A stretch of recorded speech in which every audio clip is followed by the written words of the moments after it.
Fermez les yeux et imaginez. Nous sommes le 21 juin 2050 dans le quartier populaire de Noailles, à proximité de la mythique Canebière à Marseille. Il est 14h. Le soleil est écrasant et l'air suffocant. En surface, la température du sol goudronné affiche 90 degrés, comme partout ailleurs dans ce quartier hautement minéral de la cité phocéenne. 90 degrés, c'est 10 degrés de plus que la mesure relevée au même endroit 33 ans plus tôt en juin 2017.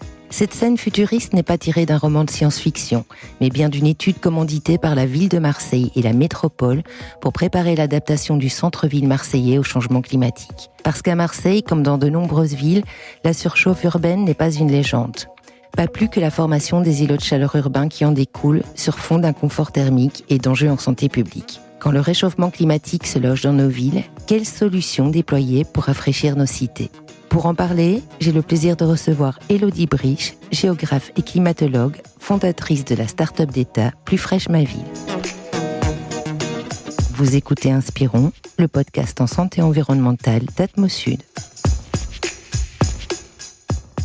Bonjour Élodie Briche. Bonjour Frédéric. Bienvenue dans cet épisode d'Inspirons qui nous plonge déjà dans une actualité estivale devenue presque incontournable depuis quelques années, celle des vagues de chaleur et des périodes de canicule, des épisodes qui sont encore plus pénibles à vivre quand on habite en ville.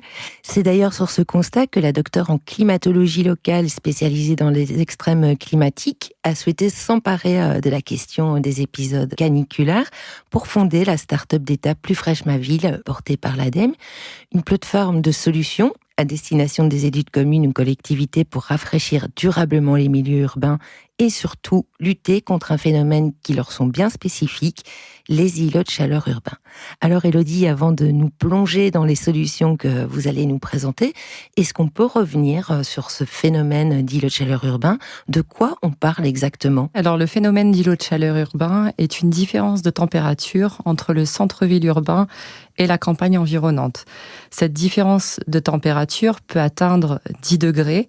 Elle s'observe surtout la nuit. Ce phénomène va être présent lors de conditions météorologiques particulières, c'est-à-dire qu'il faut avoir très peu de vent et très peu de nuages. Ce phénomène d'îlot de chaleur urbain peut être amplifié par les vagues de chaleur estivales. Et il est dû aux formes urbaines, au rejet de chaleur des émissions finalement anthropiques, donc les pots d'échappement des voitures, la climatisation en été. Nos villes toutes goudronnées, les habitats peu aérés, enfin les Tout à immeubles. fait. Les villes sujettes au phénomène d'îlot de chaleur urbain vont avoir beaucoup de surfaces minéralisées, peu de ventilation naturelle.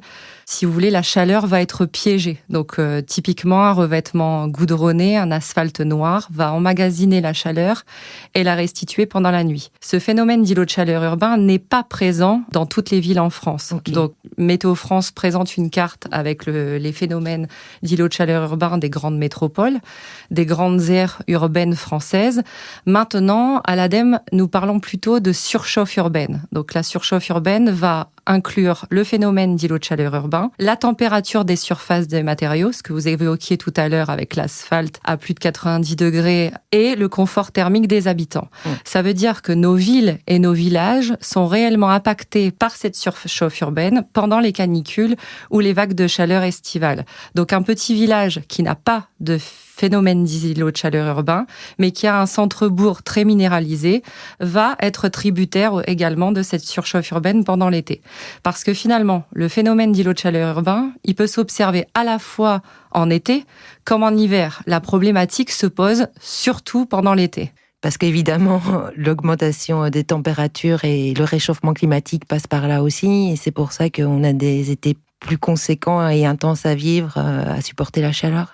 Tout à fait. Le groupe intergouvernemental d'experts sur le climat montre que les canicules sont le phénomène climatique le plus dommageable en termes socio-économiques et en termes de mortalité pour le futur. Ce qui se passe, en fait, c'est que pendant les canicules, le phénomène d'îlot de chaleur urbain peut être intensifié, mais on va surtout avoir aussi un problème de nuits dites chaudes ou tropicales. Eh oui, les nuits tropicales. Ouais. Voilà, ce sont des nuits avec une température supérieure à 20 degrés. Pendant ces nuits, le corps humain ne peut pas récupérer. Donc on va avoir des populations sensibles, telles que les personnes âgées, les personnes qui ont déjà des maladies cardiovasculaires, les enfants, les bébés qui vont être très fragiles, très vulnérables à ces nuits tropicales. La fréquence, par exemple, pour Marseille, entre 1976 et 2005, ce sont des données de Météo France, était de 36 nuits chaudes durant l'année, en nombre moyen sur cette période à Marseille. À 2050, dans une France plutôt à plus 4 degrés, donc dans la trajectoire de réchauffement de la France métropolitaine, on passerait à 98 nuits tropicales. Donc, on triple. On triple, voilà. Par ailleurs, la fréquence, la durée et l'intensité des vagues de chaleur va augmenter, va être multipliée par 3 d'ici à 2100. Et ces événements de vagues de chaleur peuvent apparaître de plus en plus précocement dans la saison et de plus en plus tardivement. Donc nous l'avons vu, dès le mois de mai, les températures enregistrées n'avaient jamais été enregistrées ainsi depuis le relevé de mesures disponibles en France. Des vagues de chaleur plus fréquentes, plus longues, plus intenses, c'est effectivement ce sur quoi s'accordent les experts du GIEC et les climatologues. On parlait d'impact sur la santé. Je voyais que Santé publique France estimait à 40 000 le nombre de décès évitables attribuables à la chaleur durant les étés français depuis 2017. Un nombre qui augmente malheureusement d'année en année. Entre 2015 et 2022, on déplorait 11 000 décès, dont 7 000 seulement la seule année 2022, que l'on considère comme l'année point de bascule par rapport au ressenti du réchauffement climatique, avec un record atteint l'an dernier, où l'on a recensé 5 700 décès en France sur l'ensemble de l'été, auxquels s'ajoutent 1 900 décès lors des épisodes de canicule. Évidemment, on se rend bien compte que ces augmentations et ces prévisions caniculaires vont par effet domino risquer d'intensifier aussi ce phénomène d'îlots de chaleur urbain dans les villes et ailleurs. L'inconfort à vivre dans des milieux urbains en plein été, la qualité de l'air dégradée, l'augmentation de la consommation énergétique avec justement les systèmes de climatisation qui ont aussi l'effet paradoxal de réchauffer l'air extérieur encore plus. Il est donc important de parler de solutions. C'est pour ça que nous allons nous pencher sur cette plateforme d'État Plus fraîche ma ville que vous avez fondée et lancée en 2023 sous la tutelle de l'ADEME.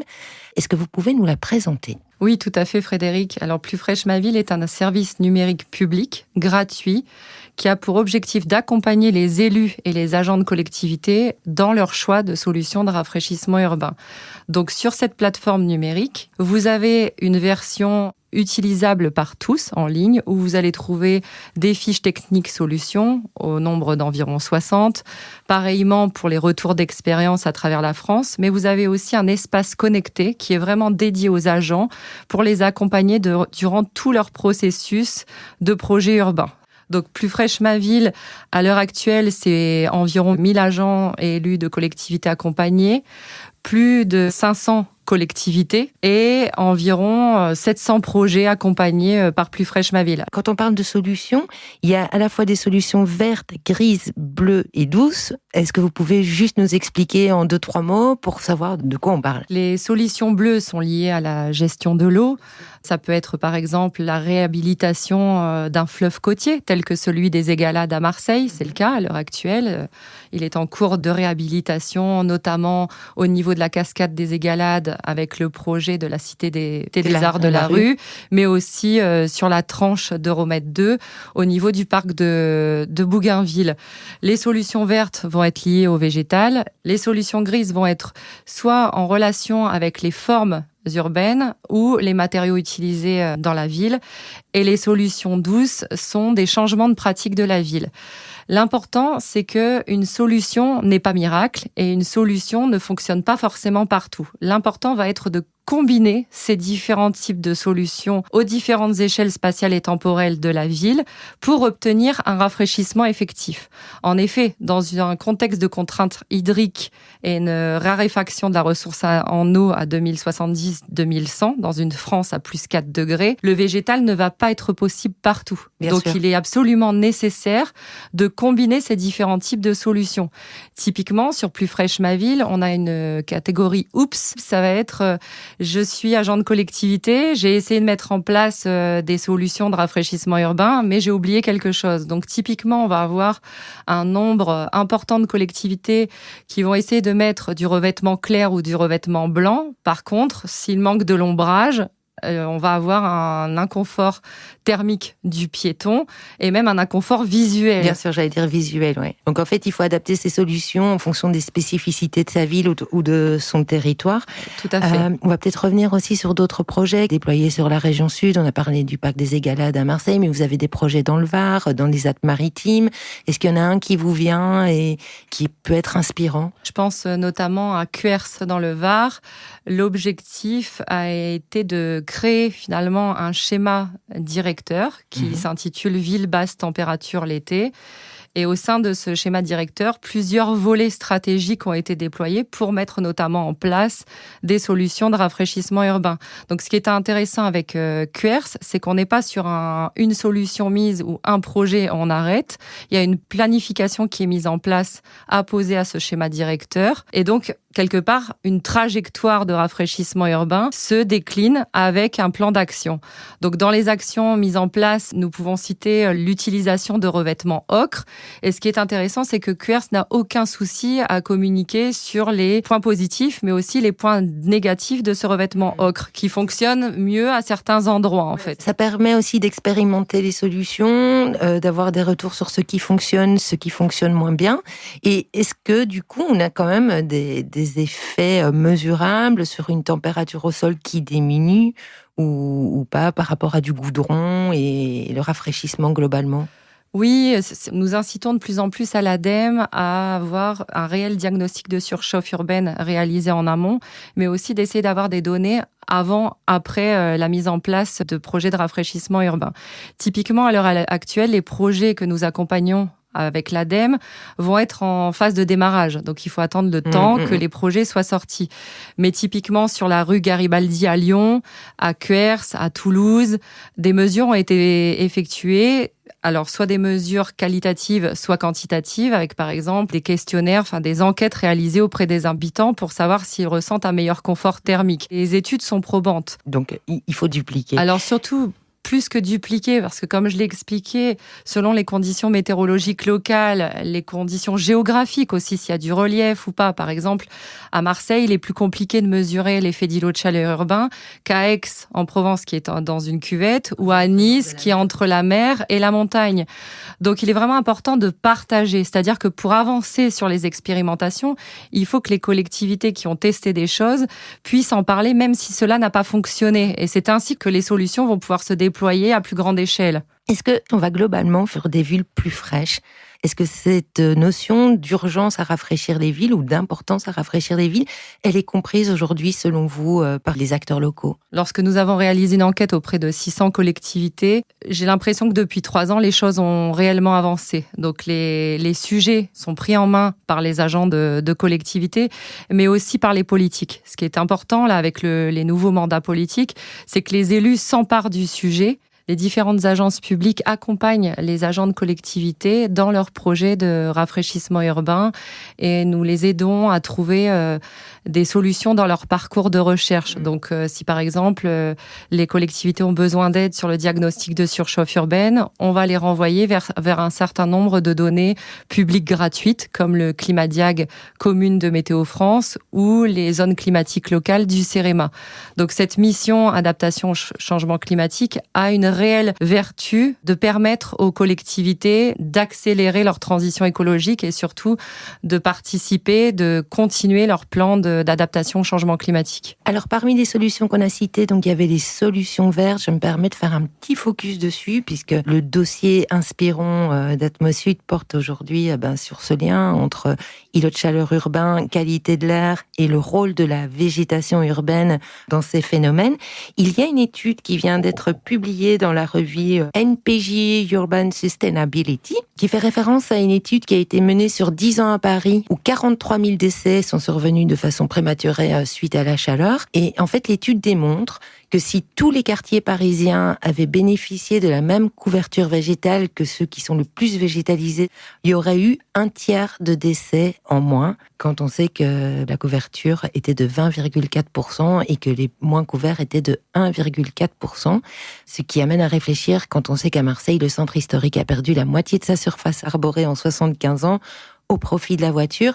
Est-ce que ça veut dire aussi, Élodie Briche, que selon vous, la végétation des villes s'impose comme une mesure de santé publique à part entière ? Oui, tout à fait. Ce qui se passe sur la végétation, c'est qu'elle va apporter beaucoup de co-bénéfices. Donc, à la fois de la fraîcheur, du bien-être, de la biodiversité. Maintenant, comme je l'ai évoqué tout à l'heure, on va être dans une raréfaction de la ressource en eau. Donc, avant de déployer le végétal, il faut essayer de prendre soin des arbres déjà existants dans les collectivités, de réfléchir à des espèces qui vont tenir dans une France à plus 4 degrés. Mais ces espèces qui vont tenir à plus 4 degrés, il faut aussi qu'elles puissent évapotranspirer. L'évapotranspiration est liée directement à leur ressources en eau. De plus, on sait désormais, puisqu'il y a beaucoup d'études qui ont été menées sur le sujet, que certaines espèces ont des potentiels allergènes assez forts. Donc, il est important de réfléchir à tous ces paramètres. Bien sûr. L'ADEME et le CEREMA travaillent notamment avec Plantécité aussi sur le projet AVEC, qui recense un certain nombre d'espèces qui vont tolérer finalement ou qui vont pouvoir être utilisées dans une France à plus 4 degrés. Et pour Marseille, n'oublions pas que l'évolution climatique change tend vers un nouveau type de climat, c'est-à-dire qu'on ne sera plus dans le type de climat méditerranéen, on va se rapprocher des conditions nord-africaines en fait, plutôt du Maghreb. Il est certain que dans l'architecture vernaculaire, dans l'architecture bioclimatique, il existe un certain nombre de solutions. Certaines pratiques ancestrales ont été abandonnées alors qu'elles étaient bien présentes à Marseille. Je pense notamment aux persiennes, qui étaient nombreuses sur les fenêtres dans le centre-ville marseillais. Et qu'on voit plus aujourd'hui. Non, parce que les gens s'en servent comme porte de placard. Donc, vous voyez, il y a des usages comme ça. Historiquement, c'était utilisé correctement. Et il y a des choses comme ça à reprendre, possiblement du passé, ou alors il faut s'inspirer aussi des conditions des autres rives de la Méditerranée. Et par ailleurs, Marseille est aussi un laboratoire pour moi d'expertise pour la France hexagonale, puisqu'on sait que les conditions méditerranéennes vont remonter quasiment jusqu'en Bretagne l'été. Sur l'ensemble de l'Hexagone. Alors, vous l'avez justement dit, c'est important de revégétaliser les villes. D'ailleurs, au niveau européen, les villes d'Europe sont sommées par l'Union européenne de conserver leur surface arborée existante d'ici 2030 et de l'étendre jusqu'à atteindre un niveau satisfaisant à compter de l'année suivante. Peut-être atteindre le fameux 330-300 de l'OMS, pouvoir voir, pour être en bonne santé mentale, 3 arbres depuis son habitation, habiter dans un quartier où la couverture végétale est de 30% et habiter à proximité de 300 mètres d'un parc ou d'un espace arboré. Aujourd'hui en Europe, il n'y a que une petite moitié des citadins qui répondent à ces critères. On a encore du chemin à faire en la matière. Alors, merci beaucoup, Élodie Briche, d'être venue décrypter avec nous ce phénomène d'îlot de chaleur urbain, dont les étés français et pas que nous amènent à parler toujours un peu plus chaque année. Merci à vous pour cette invitation. Pour les personnes qui souhaitent creuser la question de la formation d'îlots de chaleur urbain sur le territoire métropolitain Aix-Marseille-Provence, sachez qu'Atmosud organise une journée-conférence le jeudi 25 juin au Palais du Pharo à Marseille sous l'intitulé CO2 et ICU, quelle tendance en 2050 à Marseille. Les informations détaillées et les liens d'inscription sont à retrouver sur le site atmosud.org. Si vous avez aimé cet épisode, merci de lui laisser un commentaire et de le partager autour de vous pour contribuer à sa diffusion et nous aider à faire circuler auprès du plus grand nombre l'information en santé environnementale qui relève de la qualité de l'air. On se retrouve le mois prochain autour d'un nouveau thème pour ouvrir toujours plus grand nos yeux sur ce que l'on respire sans le voir. D'ici là, prenez soin de vous.